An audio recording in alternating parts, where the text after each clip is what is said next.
আজকে বাজার একটু দরকার ছিল, তার জন্য মেয়েকে নিয়ে গেছিলাম, সাথে ঘোরাফেরাও হয়ে গেল, বাজারে কাজটাও সেরে ফেলা হয়ে গেল। আসসালামু আলাইকুম এভরিওয়ান, সবাই কেমন আছেন? আমি আলহামদুলিল্লাহ অনেক ভালো আছি, আশা করি আপনারা অনেক ভালো আছেন। বাজারে আমার একটা খুবই দরকারি কাজ ছিল, সেই জন্য যাওয়া। তারপরে আবার ভাবলাম মেয়েকে একটু ঘুরিয়ে নিয়ে আসি, তার জন্য একটু আগে ভাগে রেডি হয়ে পড়ছিলাম। রেডি হয়ে এই তো আমরা আসছি স্টেশনে, নলডাঙ্গা স্টেশন। এটা আমি কাজটা সেরে ফেলতে মেয়ের আব্বুর সাথে দেখা হয়েছিল, তো আমরা তিনজনে মিলে আসছি পার্কে। আজকে পার্কে খুব একজন মানুষজন ছিল না, মাঝে মাঝে অনেক মানুষ হয়, মাঝে মাঝে একদম মানুষ থাকে না। আজকে খুব একটা মানুষ নাই, মানে একদম অনেক পাতলা পাতলা দুই একজন মানুষ। আমার মেয়েটাই পার্কের মধ্যে ঢুকলে একদম দৌড় দিয়ে দোলনার কাছে চলে যায়। ছোট বাচ্চা তো, সে দোল খেতে খুবই পছন্দ করে। আমাদের বাড়ির আশেপাশে তেমন কোনোই পার্ক নাই যেখানে আমি বাচ্চাদেরকে নিয়ে একটু বিনোদন দিব। এই ছোট্ট একটি পার্ক আছে, মাঝে মাঝে আসি। এখানে আসলে আমার মেয়ে কিন্তু অনেক খুশি হয়ে যায়। আমি এবং আপনাদের ভাইয়া দুইজনে চেষ্টা করি বাচ্চাকে মাঝে মাঝে ঘুরতে নিয়ে যাওয়ার জন্য। সেটা যে কোনো জায়গায় হতে পারে, রাস্তাঘাট, স্টেশন, পার্ক, মানে যে কোনো জায়গাতেই মাঝে মাঝে নিয়ে আসি। এতে করে বাচ্চাদের কিন্তু অনেক ভালো হয়।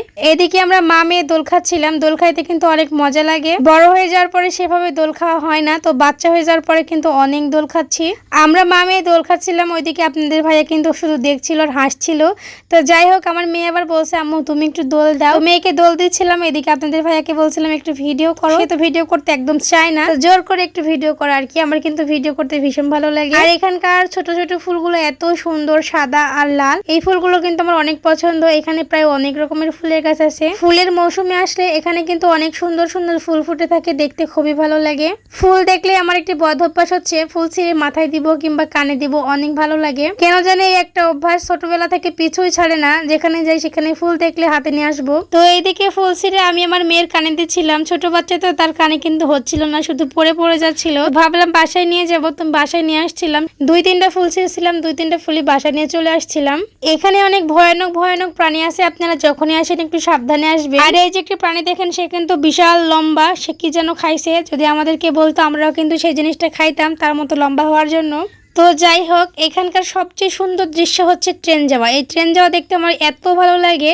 ওইদিকে আমার মেয়েটা কিন্তু একাই দোল খাচ্ছিল, এদিকে আমি ভিডিও করতে ব্যস্ত আর সে দোল খেতে ব্যস্ত। তো যাই হোক, দোল না থেকে তাকে ট্রেন দেখার উদ্দেশ্যে এখানে নিয়ে আসলাম। ট্রেন দেখলে আমার মেয়ে কিন্তু অনেক খুশি হয় আর আমারও অনেক ভালো লাগে।